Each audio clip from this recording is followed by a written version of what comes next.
Toma Sports Talk, worldwide, with some news from the world of boxing. So y'all know what time it is. You ain't in a rush to get concussed.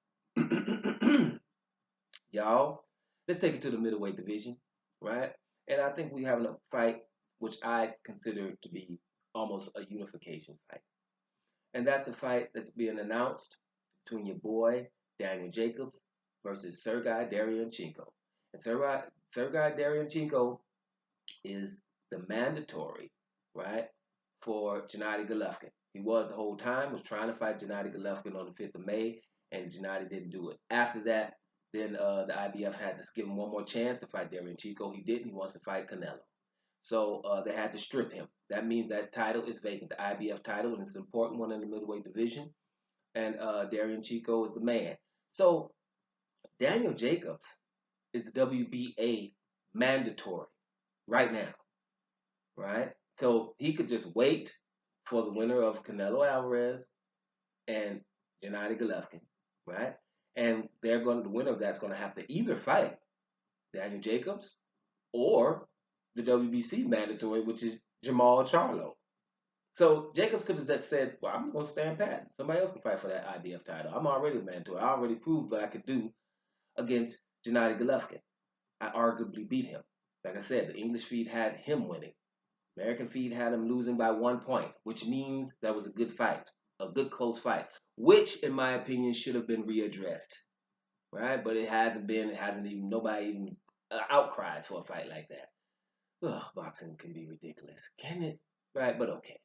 So now Daniel Jacobs accepts a fight with Derevyanchenko for the IBF title.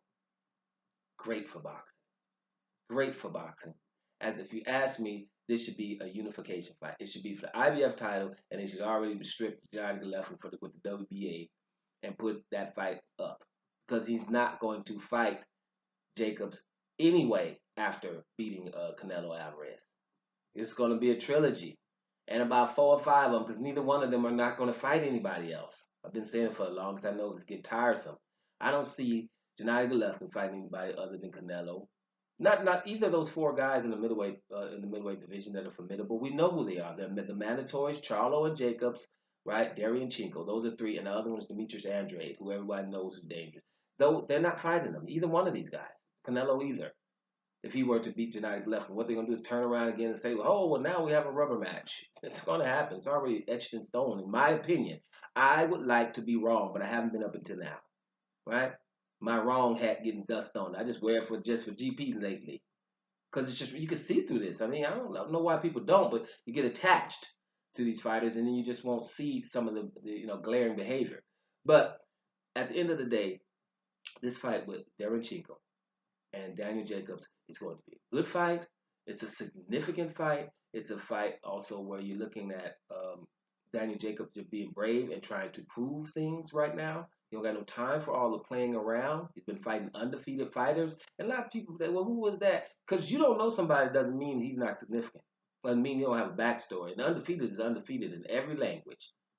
Right? Every language know how to say 0. People be like nil, null, 0, zero. Everybody know how to say 0.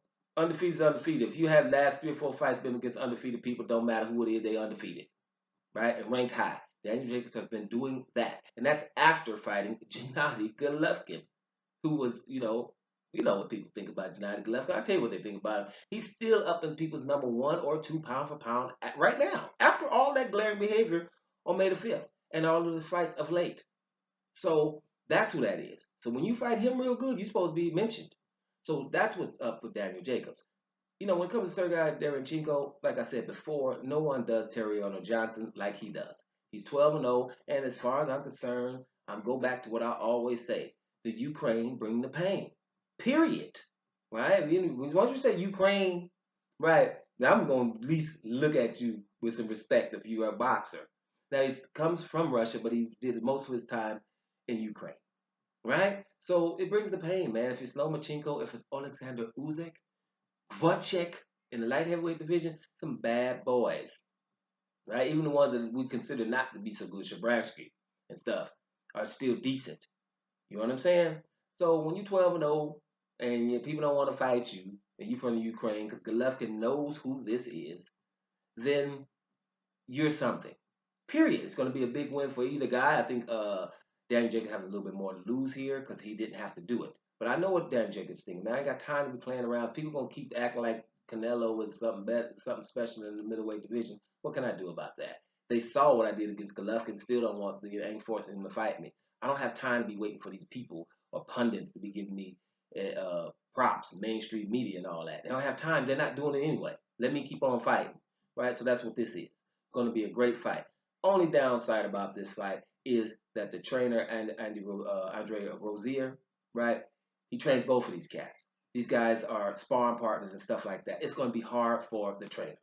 That's why I really don't want the fight to happen. I wish that one of these fights, Derevyanchenko would have fought Gennady Golovkin, Jacobs would have fought Canelo. We wouldn't have had this. Now you have a trainer who has to choose. He's been with Jacobs longer, of course. You know, it's like his son, so he's going to pick Jacobs, but he has to see him trying to knock out his other prospect that he has. When you get 32-year-old, I don't know if we will call you prospect, but his other guy. So it's a hard situation for all these guys. They know each other. They train with each other. Some love in there. Probably a little hate too, because the haters are close. Haters are not that far. But I'm just saying is, it's a little bit of, you don't want to really have a fight against your cousin if you did. So they're probably on cousin level at this point. You know what I mean? Probably not brothers and sisters, but cousins, second cousin for sure. You don't really want to knock your second cousin's head off. And I've always, all my issue is, that punch that you throw, that Ray Mercer type stuff. They even call Ray Mercer merciless for nothing. Okay, just because his name had a little mercy in it, they don't. Ray Mercer throws punches when they don't need to be thrown no more because there's no mercy. Those kind of punches that you throw when somebody's really almost out and you still throw them. That one Povetkin was throwing when with David Price. If anybody saw that fight, those last punches wouldn't have had to been thrown to somebody you loved. You know what I mean? Merciless Mercer when he was hitting on Tommy Morrison when it was already over. Those are the punches you don't throw with somebody you got love for. That's another rhyme. Don't even get me started. I'm just saying those are the things that you kind of worry about in a fight like this. Will these guys be throwing that punch when the guy's really out? And then if you don't throw it, mess around and let him recover, then he's throwing it at you. So it's really like a hard situation for all these guys. And I really wish that they didn't have to do this. I wish that, like I said, they could have fought someone else. But it is what it is. When you get to the very top of your trade, right, then you're going to have to trade punches. You know what I mean? And so it's really hard. So I don't really like that element. Everything other than that, like I told you at the top of this video, this should really be a unification fight. I didn't say undisputed because there's some other people out there. Some other people out there, and Jamal Charlo got something to say about all that undisputed stuff. But it should at least be a unification match. Really. But let's see what happens going forward. We can at least look forward to a good fight between Sergiy Derevyanchenko versus Daniel Jacobs. I'm excited. Film Sports Talk Worldwide. I'm out of here, y'all.